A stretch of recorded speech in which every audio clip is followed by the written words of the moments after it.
नंदी ये नंदी अरे बाबा काय रे नंदी ये नंदी सर्जा खान जिवंत आहे 40,000ची फौज घेऊन रायगडावर निघालाय संभाजी महाराजांना मारायचा हिडा उचललाय त्यांनी वैद्य बोलणं बोलव तेवढा आहे ना माझ्याकडे राव छातीची चाळण झाली पण पाठीची गाळण नाही होऊन दिली नंदी महाराजांना वाचवा आम्ही जय भवानी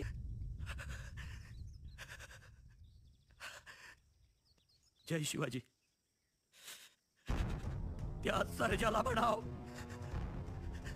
तुझ्या आणि शंभूराजांच्या मध्ये एक हंबीरराव नावाचा वरण येतो अहो